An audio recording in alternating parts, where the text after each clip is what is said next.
New refrigerators are soon to be running ads. The strange symbiotic creature that the man in Mexico released has grown and people are starting to record it. And could your pillow be doing you more harm than good? In today's video, we're going to be reacting to the latest strange and bizarre clips that I could find on TikTok.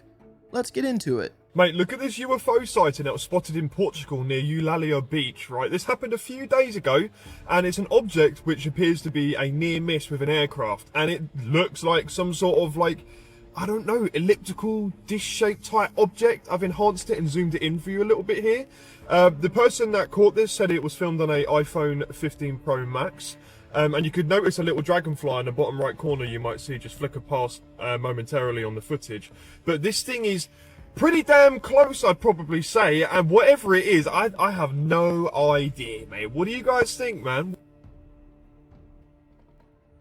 Did come close, or at least it looks like it did.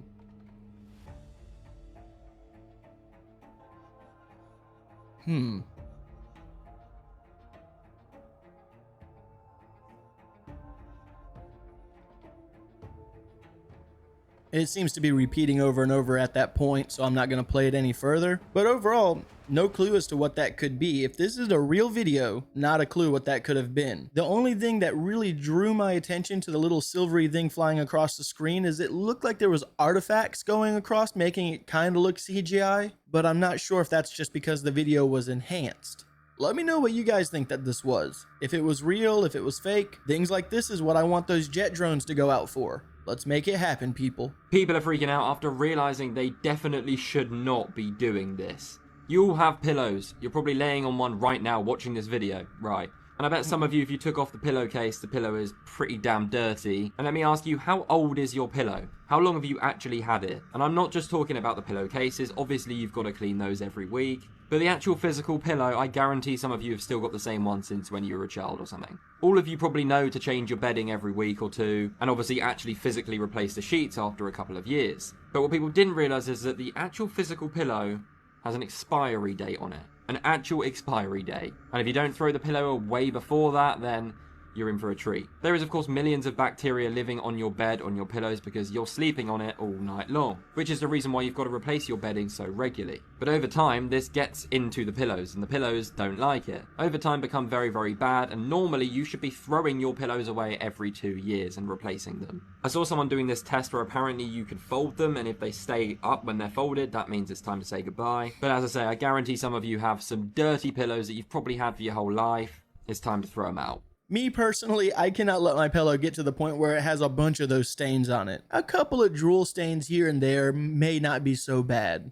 But when it just looks like it fell into a puddle of pee, might be time to change the pillow. But I know how people are about their pillows. When I worked construction and I was on the road, there was this one guy that I knew that we stayed in the same hotel room together, and he always brought his own blanket and his own pillow, and he swore by his blanket and his pillow made him sleep like a baby, and he definitely slept. He snored like he was cutting logs with a chainsaw. Now when I tell you that this guy, he did not use a pillowcase on his pillow, he did not use a pillowcase on his pillow. And there was days that we worked really hard, and I know he didn't take a shower, and he just went straight to bed because you're exhausted. I am not kidding when I say this. His pillow was so crunchy that there would have been no way for you to even fold it to see how stiff it was. It was just so stiff that you could not even fold the pillow. And this might sound nasty, but when he would move that pillow, there would be crust, if you will, on the bed where that pillow was laying. Though if I had a pillow that could make me sleep as good as that guy was sleeping,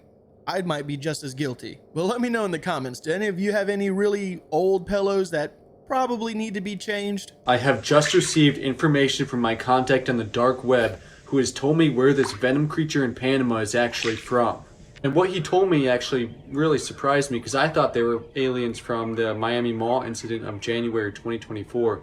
But it turns out this venom creature is actually from somewhere else. And to really make sense of all this, we need to look at the German World War II flat earth map with the ice wall in it, because it turns out that this venom creature isn't actually from past Antarctica, past in those regions where the Germans explored and many other nations did back in the early 1900s. It actually turns out that this creature traveled from Lemuria, which is in the Indian Ocean, I'm pretty sure, and it traveled all the way to Panama or Mexico. I can't remember which one. But that's why that guy found it, because there are these secret continents in our own oceans. This is what my contact on the dark web told me. And that we don't ever go to these regions, and they've been kind of lost to humanity for such a long time. Also because they've been kept from us. So if you ever heard of the long lost continent of Lemuria, that is apparently where this goo creature came from, and it's made of primarily magnesium. It's a living magnesium being, just like we are carbon. Wow. People are really running with this symbiote. Now, the guy that originated this with the little meteorite, and then it just started to develop into whatever this creature is, he has not uploaded anything fresh. All of these other videos about this creature is just either AI generated content or people making their own little creature and continuing the story. I do think that the content creator that originally started this is going to follow up with something else. We'll see. I'm gonna stay on top of it a little bit because it is entertaining. I'm really intrigued, I guess, on how people are running with this. Please let me know in the comments that I'm not the only one going crazy about how people are believing this to be a real thing. Still entertaining nonetheless. Hey, if you haven't done so already and you're enjoying the show, give it a like. And if you're new to the channel, subscribe. I upload a video like this every Monday through Friday at 9 a.m. And for everyone that's watching and or subscribed, thank you so much for supporting the channel. The update on the Canadian ostriches is so big it could change the world if you really understand what's happening. And after I share with y'all the update of the situation that you haven't seen, the really dark part. Don't y'all see what's going on right here? First, you can't go into the woods, your own woods, and now they're gonna come into your yards and kill your birds? So you may have known that yesterday they made the owners leave the land, and they were creating this concoction to put all the ostriches in while they were taking care of them. But then guess what happened? An Indian tribe was seeing the news and hearing the word about the ostriches and what the Canadian government was going to do. You heard that right. They heard what was going on, so they took action. A First Nations band rolled up and told the officers and everyone there not to touch a feather on those ostriches because this was unceded land. It appears as if the government can't just do whatever they want to whenever they feel like doing something terrible to you. Who knew? But guess what? If these people would have just laid down and allowed it and not done all the things they were doing, they would literally be in the process, the Canadian government, of killing their birds. Reading between the lines, there's a huge lesson. Now the dark part. Yesterday, they pulled up to the ostrich farm in hazmat suits, getting ready to dominate and unalive, stupid word I know, social media, a whole bunch of them. But did you know for 2 weeks they were around these same exact ostriches and never wore a suit just for the photo op in the video? And further, it was 250 days after the bird flu outbreak. Building a death barn out of the owner's own hay. Unknown injustices are going to continue happening.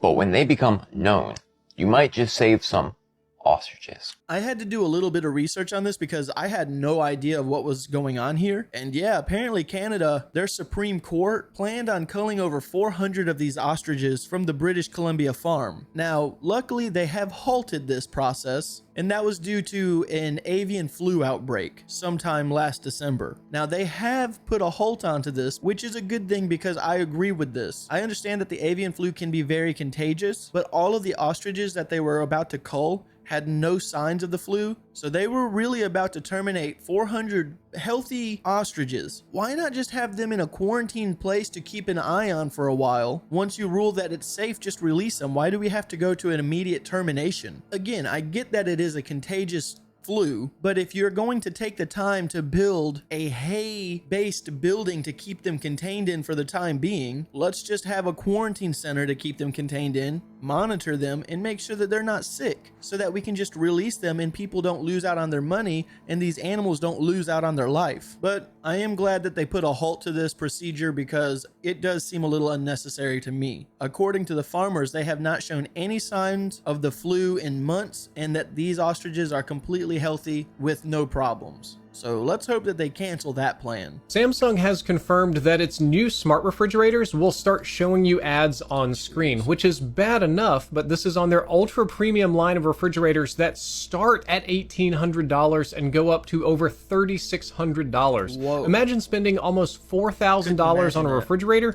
just to have it deliver you ads, something like this. So instead of just your calendar and your Amazon restocking of food or whatever, in various quadrants of the refrigerator, advertisements will actually pop up, and they didn't even tell users before rolling out this feature. A Redditor of all people had to find it when he actually read the patch change notes for his smart refrigerator, and one of the first things you'll see right here is, to enhance our service and offer additional content to users, advertisements will be displayed on the cover screen for weather, color, and daily board themes.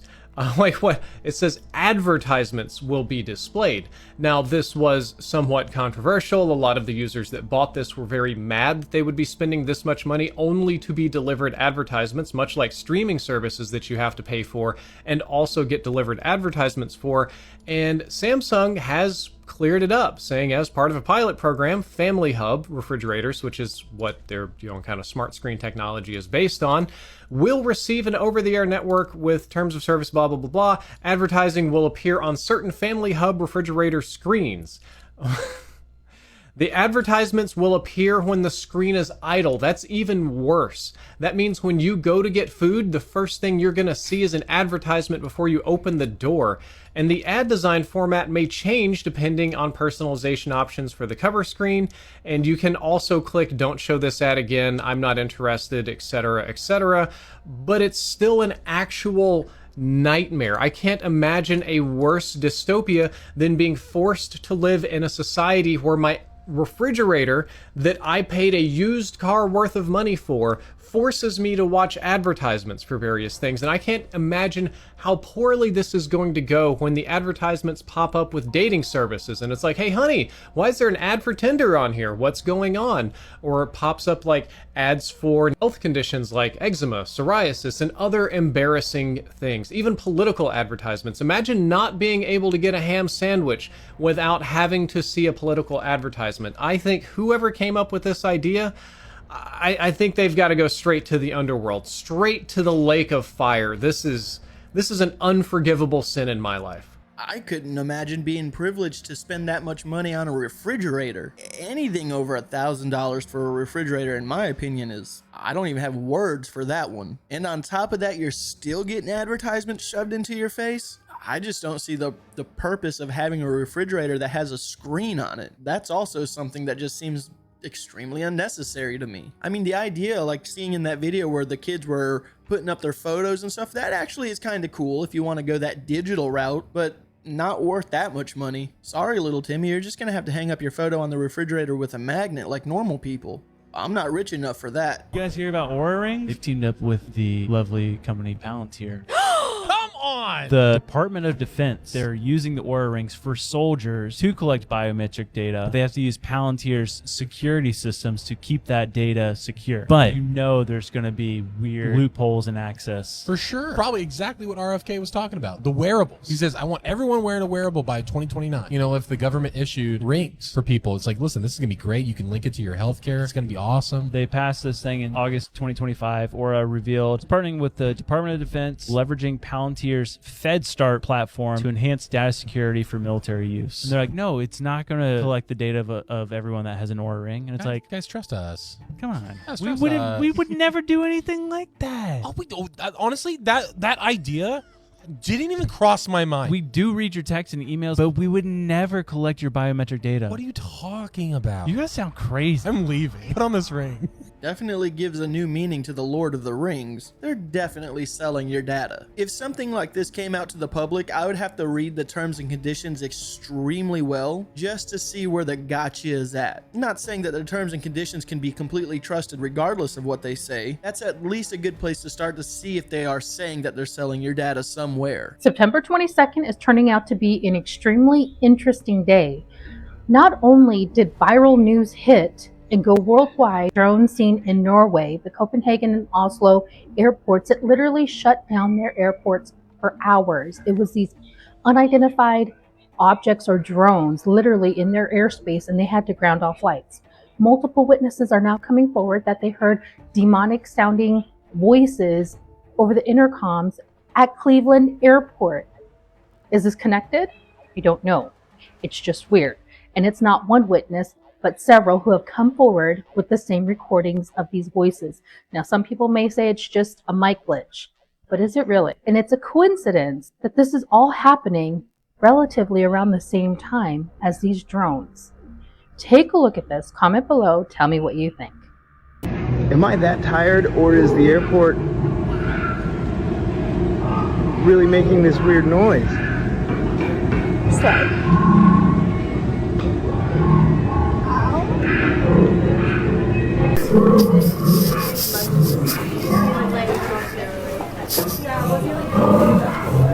Oh, it was like noon on Thursday.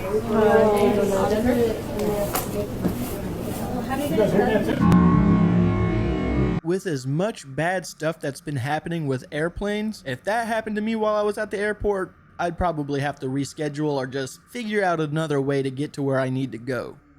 We seem to be experiencing a major shift in reality, and dozens of people are coming forward with their stories. You need to listen to these next 3 videos because they're going to blow your mind. Take a look at it, listen, comment below, tell me what you think. Let us know if you've had your own experience. I take the same route to work every single day, or every time I work, and I'm like 15 minutes past my house. I'm on the highway. I have an hour drive. I always put it in my map so I can see if there's traffic or cops up ahead, and I'm listening to an audiobook. Like, I'm very aware of my surroundings, and I get to a point in the highway where the 3 lanes turns into 2 lanes, and the car in front of me was going really slow, and I was like annoyed because I was thinking, oh shit, I'm not going to be able to get in front of this car before the lanes turn into 2. I'm going to be stuck behind them. And then there was like a little glint of light, and I looked out my window and a plane flew in front of the sun. It was very pretty, it was shiny, and I was like, oh wow, the sun looks so cute. I wish I could take a picture, but like I'm driving and my windshield is dirty. Like, I'm sorry. I had to pause this real quick because I'm confused as to, is she recording herself while she is driving? I see a completely free hand just swaying all over the place while she's also using another hand, it looks like, to record herself. That cannot be safe. Sorry, I'll continue the video, but that just, wow. Like, I had all these conscious thoughts. And then the lanes just keep being 3 lanes. And I'm like trying to look around the car in front of me to see when it's going to go down to 2 lanes, because I'm like, I'm about to like have to merge. And then it doesn't merge, and there's like trees, and this part where the highway does that, there's no trees in the median, and I'm like, wait, that's weird. And then I look, and there's an exit for Short Pump, which is like an exit that I'd already passed 5 miles ago, 5 minutes ago. So I'm like, wait a second, did I like black out and take an exit? Am I going the wrong way? And I look at my maps, and it says now my ETA is 6:50 instead of 6:52, so I took 2 minutes off. And I'm like, that's so weird. I just passed Short Pump like 5 minutes ago. Like, what is going on? And then I freaked out thinking, like, am I having a stroke? And I started getting really sweaty, and my heart started racing. And I'm like, am I having like a medical emergency right now? I couldn't even speak. I was just like looking at the road, and I became so disoriented and confused. I was like, I have absolutely no idea where I am right now, and I drive this highway every single day on the way to work. And then I see the sign for the exit, which is like a mile before the lanes become 3, and I was like, I was literally just here. And I look over, and there's a plane flying in front of the sun, and the sun looks beautiful, and I thought, like, okay, sun still looks really good, there's a plane up there, but I just did all this 5 minutes ago, and I somehow took 2 minutes off, and I know that I didn't exit, like I didn't, essentially I was somewhere, and then I somehow ended up like 5 miles behind and drove through the same thing again. And I don't know if I just drove through like a glitch in the Matrix, or like a wormhole, or a little timeline hop, or what just happened, but it was the most unsettling thing. And it wasn't like I zoned out and didn't realize where I was. Like, I was very focused on the road, very focused on the traffic, listening to my audiobook, like very with it. I didn't zone out. I was there. I almost merged, and then I never merged, and then all of a sudden I was back. And I passed the same thing all over again, except for it was a different car in front of me, and there wasn't traffic, and I didn't get stuck behind any slow cars. And I'm so uncomfortable right now. I literally have goosebumps. I feel nauseous. Somebody explain to me what that was. Have you all seen the people saying that when they go to record on this app, it's a different version of them that pops up on the screen? Not present day them. Okay, in 2023, I had a woman. I posted one video on my old account, and this woman found me, claiming she was me from the future, and that TikTok is a portal between parallel universes. And she knew things about me that only I would know. We even had the same name. And no, I did not have my name on my account. No. She found me, and I'm telling you, this app is more than just social media. It is. That's why the governments are obsessed with it. I think I'm living in a simulation. I got this lamp a few days ago, and then I went to pick up my packages today, and there's another one. But that's not where it stops. I ordered a Domino's pizza today, and it arrived, and then an hour later, it arrived again. And I don't know what to do. I think the most scary part about this video was that lady driving and using her phone. I mean, I don't know what happened to her to make her go through all of that experience, but could she have not just pulled over and talked about this instead of driving and risking other people's lives? I think so. Some people, like I've said, probably should not be on social media. It's not good for their health. And as far as the lady goes that gets 2 of everything that she has purchased, that would be a nice glitch to have. Either she's got so much money and she's double purchasing things and not realizing it, or someone's looking out for her. If it's a glitch in the Matrix, that's the one that I would want. Let's talk about Vegas, baby. Las Vegas tourism is down, and that's partly because Canadians aren't going to Sin City. Yeah, officials say tourism is down more than 11% in 2025, and 42% fewer Canadians have traveled to the city so far this year. Now, Canadians used to be a very, very big market for Vegas. But Las Vegas Mayor Shelley Berkeley says the stream of Canucks has gone from a faucet to a drip. Officials say inflation, as well as President Trump's trade wars and stricter immigration enforcement, are partly to blame. Others have blamed inflated prices and outrageous fees. So to combat this dip in tourism, hundreds of Vegas businesses are offering deals, big deals, including half-price sales on hotels and shows. And officials are betting these deals will make a trip to Vegas worth the gamble for some people. I'm not really big on gambling, but Vegas does have a lot of places to eat at a fairly reasonable price. If you enjoy gambling and eating, now's the time to go to Vegas, it looks like. So let me know in the comments if you have plans on going to Las Vegas. Me personally, I think I'll stay home. Alright guys, I'm gonna go ahead and end today's video, and man, let me tell you, I did not think that I was gonna have this video out today. I have been having horrible internet issues. It's been constantly going out, and it's not just me, it's an overall outage. Looks like I might have gotten the video up, so we're good. But as always, I want to thank you guys for watching these clips with me. If today's your birthday, happy birthday, and if not, have a good day anyways.